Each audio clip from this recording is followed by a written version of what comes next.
So the podcast, what we're doing right now, That's what we're doing right now. yeah, as well as the use of force sub podcast, Mm-hmm. which is a audio exclusive. Yeah. Wha- So if any of you that are watching this on YouTube haven't found the use of force, you can find it on Spotify, on Podbean, on Apple, It's on every audio. all those audio stuff. Yeah. Yeah. And maybe one day we'll put it on YouTube. At this point, we haven't. Yeah. I think that's a bandwidth thing. I mean, I would like to have it on YouTube because I think it's an important part of what we're doing. I think it's interesting. I think it's data collection that is useful for people to have the information. I think it's something that is, it's emotional, and it's a connector to a whole layer of the city, which is pretty dark and difficult to think about or talk about, and also not really part of the city that I've ever personally experienced.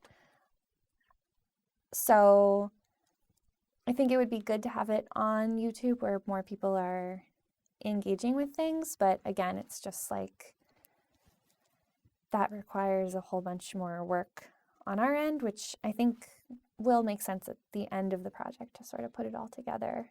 Yeah.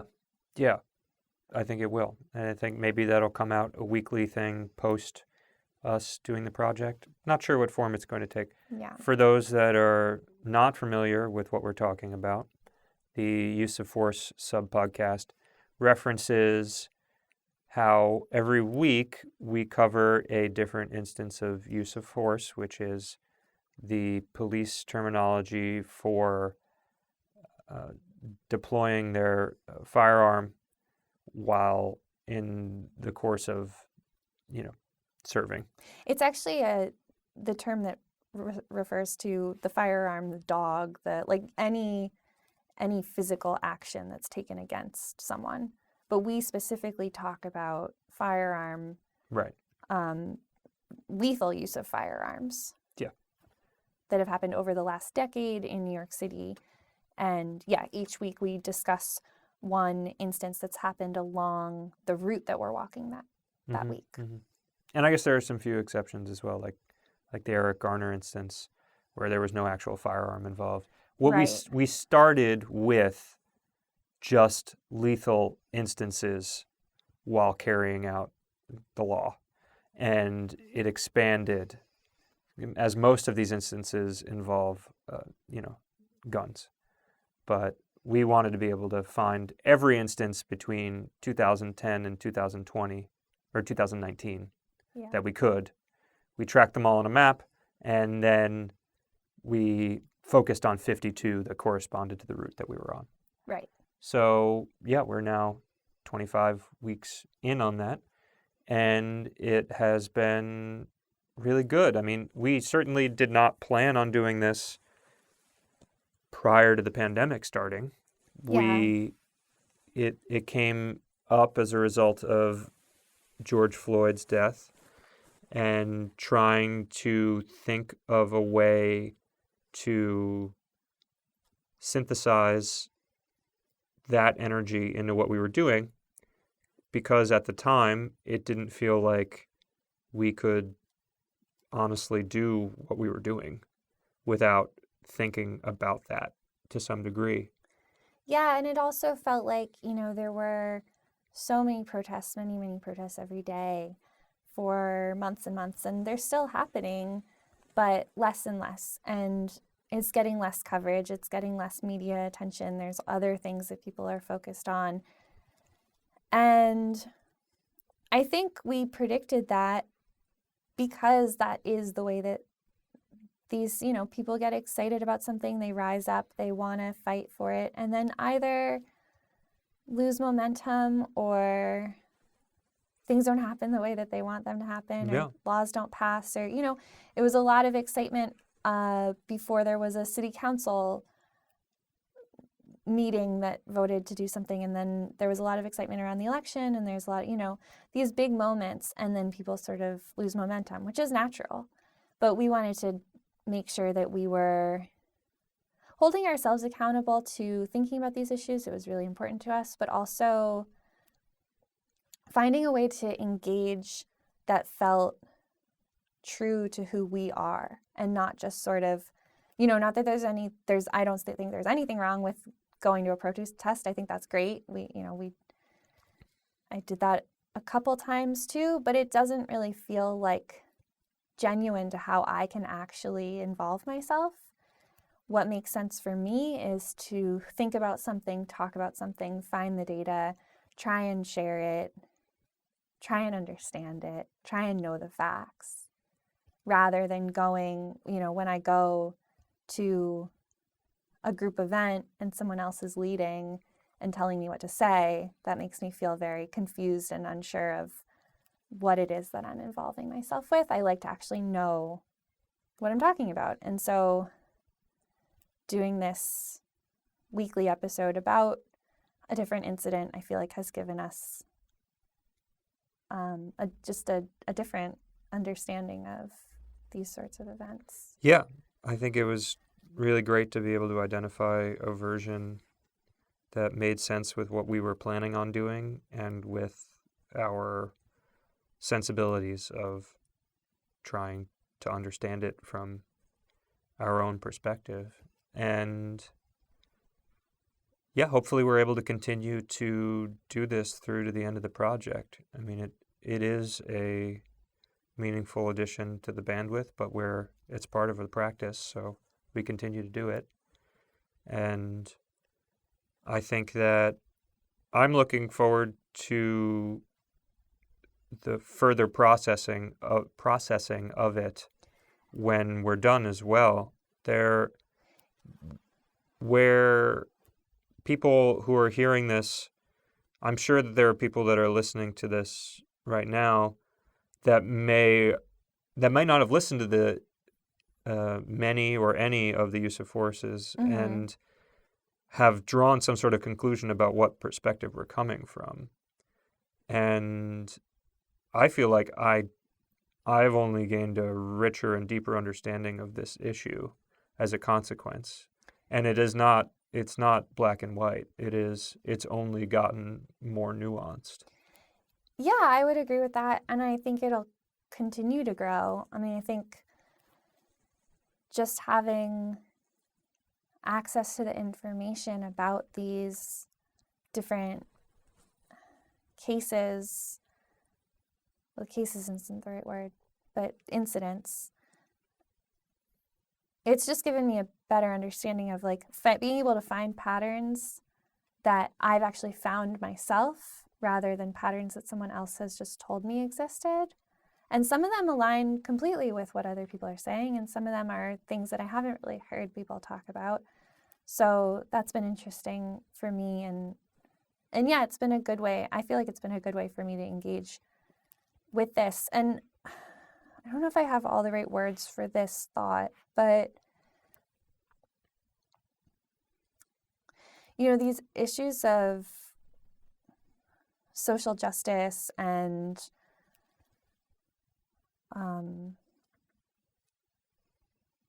sort of making political change for equality of all people, and thinking about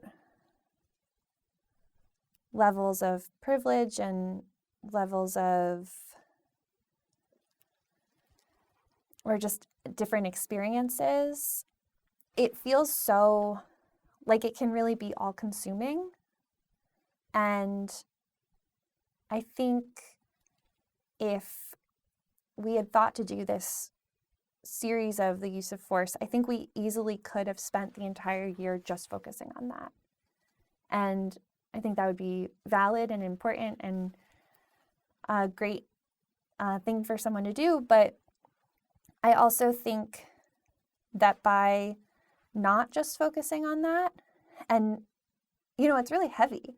And so we do give time each week to think about these heavy issues, but we're not spending our every single day, all day, feeling heavy and thinking about the whole weight of the world and the whole weight of these issues, and thinking that we as individuals have to solve them. Right. And I think there's a real, I mean, for me personally, I think there's a real benefit to having it be something that I think about, but not having it be something that I think about all the time, every day. Yeah. Yeah, I think that's a really compelling point. I remember in 2016 when there was the Women's March, which we may have talked about in this podcast at some point, our enthusiasm at being able to follow a plan that they were looking to put out. There was this idea it was going to I don't know, it was 20 actions in 20 days. It was Yeah, X number of actions in X number of days, mm-hmm, or 10 mm-hmm. actions in 100 days, or something It like was that. something like that, yeah. And they sent out the first couple. We hosted a screening of 13th Mm-hmm. in this room Yeah, we did. with a bunch of strangers. Came Yeah. and watched the movie with us. And then the emails started not arriving anymore. Yeah. And it was unclear if they were being lost in spam or we were just not getting them. Jesse was getting some, I was getting others. And I bring this up because at the time it was like, well, you can't just quit your job and figure out, it didn't feel like that was the thing for me to do at that time. I guess I quit my job now 4 years later, but I wanted to find a way to engage it at a pace that made sense with the current lifestyle. Mm-hmm. That particular thing did not work out. And now instead of going the organizational route, we're trying at our own level to find something that's okay, well, what is a pace with where our lives are right now? And I think that is it. It's not total dedication. And if I'm not thinking about it, I'm not doing the right thing. And it's not, I'm totally turning this part of my brain off. Yeah. I think it's more toward, of the two things, it's more toward I can't not think about this. Does that make sense? Yeah. It's more towards the, keeping it a part of our mind than turning it off. Yeah, and I think I think because we're even touching on these difficult issues at all, there's a level of I know how important this is. I know how important this is outside of myself. I recognize that some of the other things we're doing are more joyful and silly and superficial, I guess. And I do sometimes start to think well, should we even be doing those things? Shouldn't we be sort of focusing and honoring this stuff that's so much more important?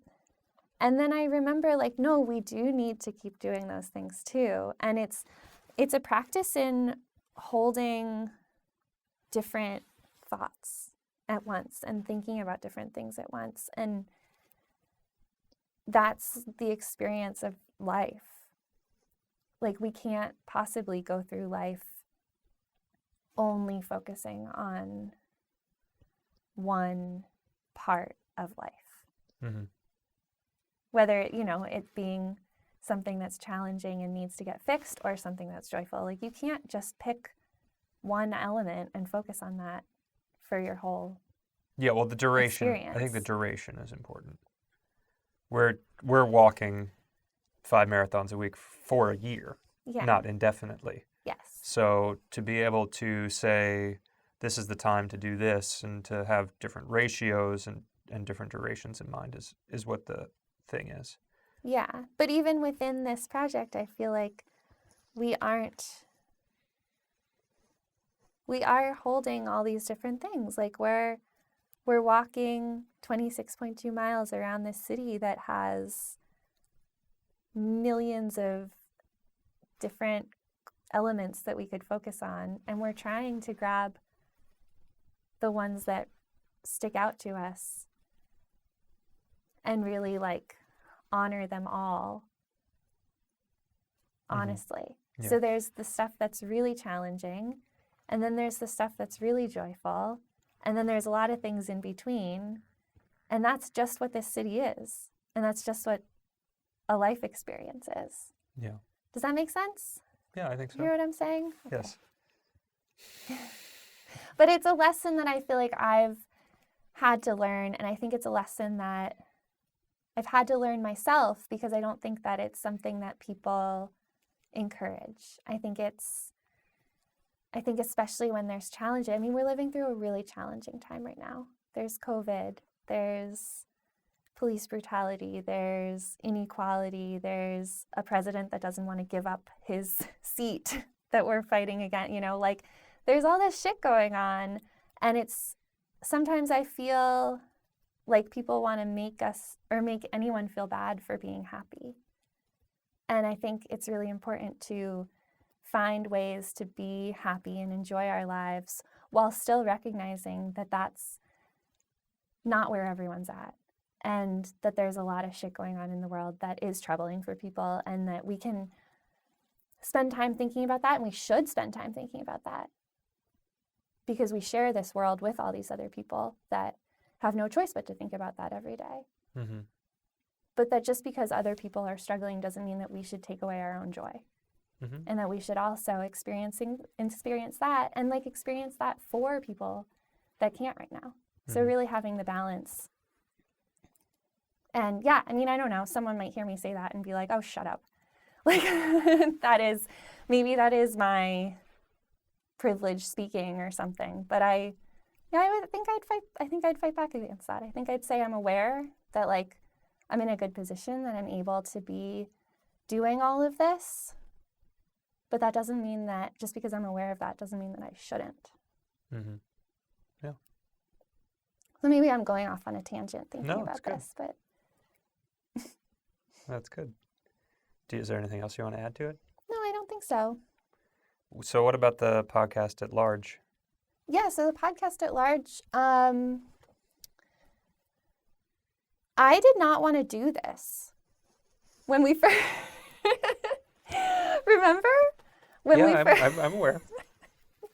When we first planned this project, I didn't want to do it because I thought it was going to be... You were patronizing me a little bit. Was I? Well, Oh, I'm sorry. maybe that's a little too extreme.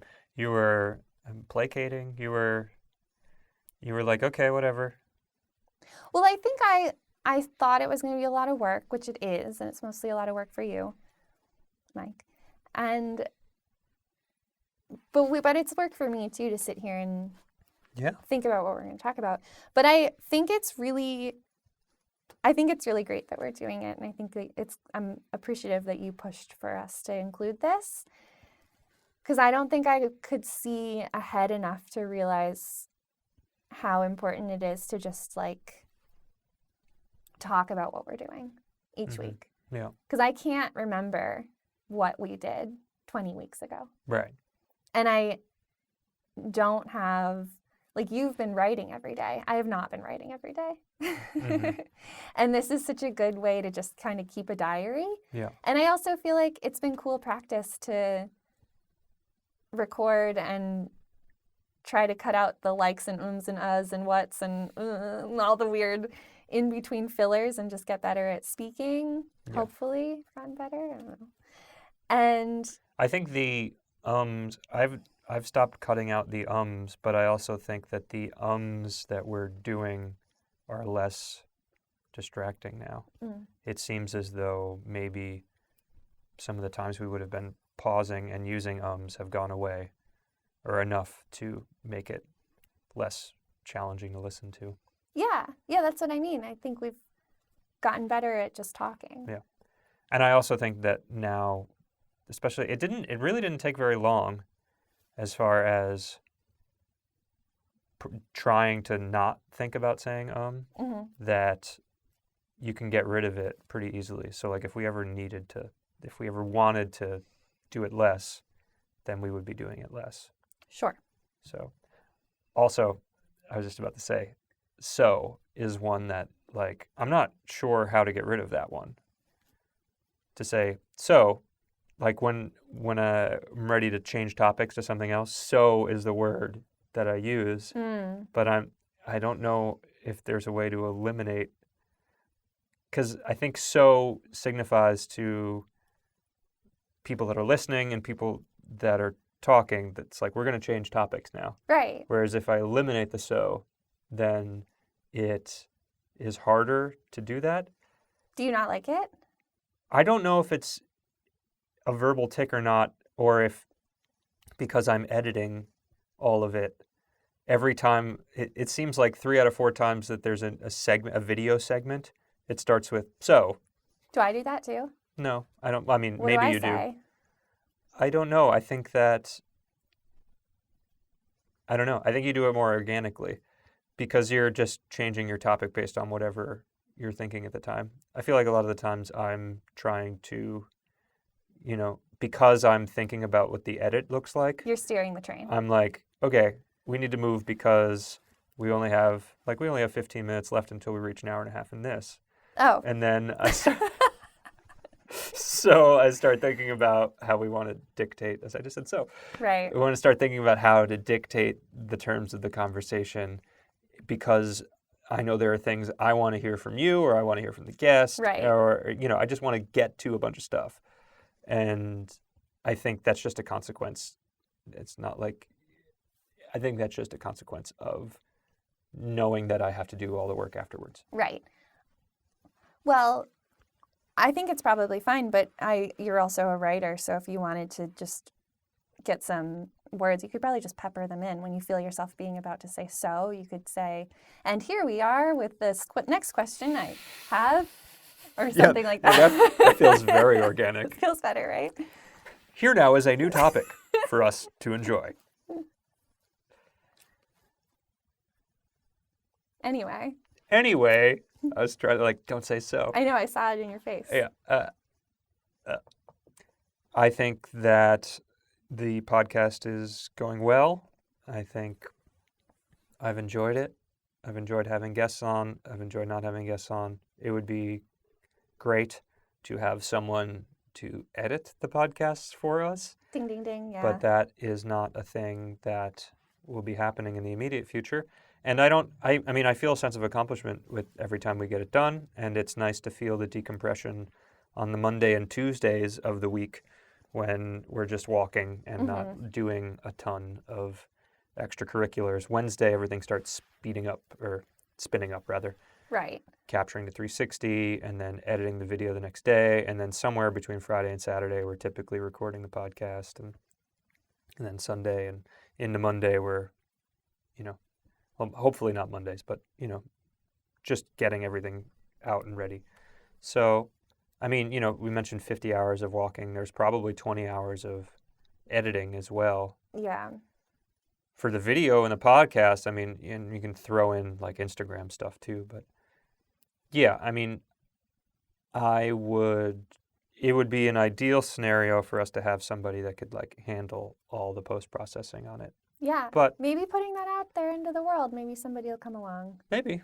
I also don't know if I would feel, it would also be an exercise in letting go of that too at this point. Yeah, yeah, which is great practice. I feel like during this time, this is a little bit of a aside, but we did hire someone to help us with outreach, Teresa. Mm-hmm. She was great. She just got a full-time job recently, but she was with us for 2 months and really helped so much as far as connecting us with people, and that was particularly something that we wanted to do, but then never fit it into our schedules. So it'd be different. Right now you are editing already. So this would be lifting something off of your plate to give you time to do something else, even if it's just to rest or something. But having the help, it's just so worth it for so many different reasons. It obviously takes something off of our plate.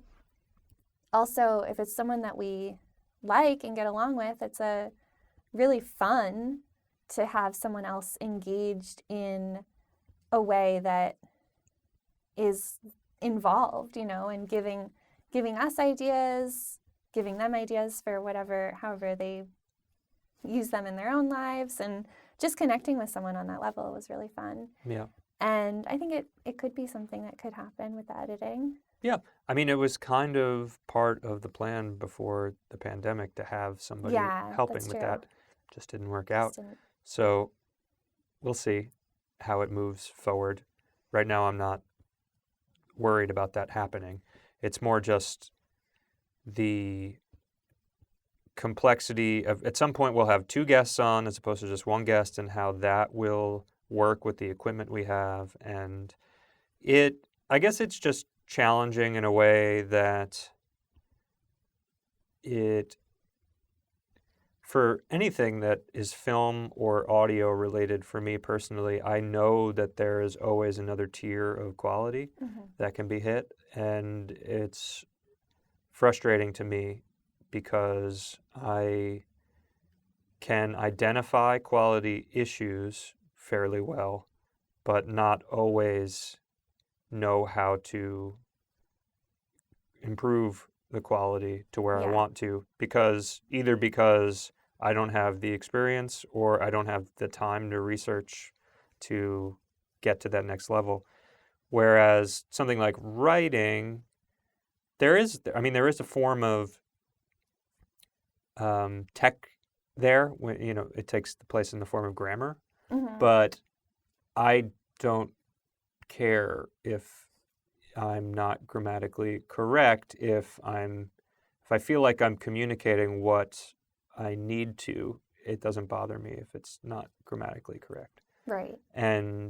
But like weirdly, it would have the same effect on people consuming it, I think. Like if there's somebody that has a very strong grasp of grammar and then they're reading something that is not grammatically correct, it bothers them as the same as somebody that's in tune with audio performance and hears something that's not audio correct. Well, it's kind of the same as like in textiles, where if you're really aware of like weave structures and you see something that has a mistake in a plane weave or something, or that would be really bad, but in an overshot or something. What a disaster. Just in case people know. Or, in dyeing, if you're aware of how to do something the right way and then you see that it's done really incorrectly, there's a level with all of these creative endeavors, there's a level where it's a problem because you're like, I don't think that person knows what they're doing. And then there's a level where it's not a problem because you're like, I know that person knows what they're doing because they did it so wrong. Mm-hmm. Yeah. It's very clearly that it's like intentional. Yeah. And that it makes it right aesthetically, or it gives it that right vibe. Yeah. Because it's done wrong. Yeah. As opposed to like it's just a mistake and they don't know any better. Yeah. Yeah. So yeah, I don't know how to relate that back actually to the podcast. I guess you're in the phase right now where there are some things where you don't know how to do it, but I think I wouldn't even say because you're so aware and attuned to those things, I would think that I don't think it comes across as like, oh, this person's sloppy or like made a mistake. I think it's just, that you would like to have the tools to level up at some point. Yeah. I mean, the standard has to be, is this at a quality level where it's not distracting? And it's most of the time it's not there at this point. And then just it's have not to distracting. Yeah. It is at the quality level. And then from there, it just has to be, you just have to treat it like you would treat any other act of creation, which is, this is what the person was capable of at that time. Yeah. And then it's a document. It's not an error. Yeah. So. Yeah.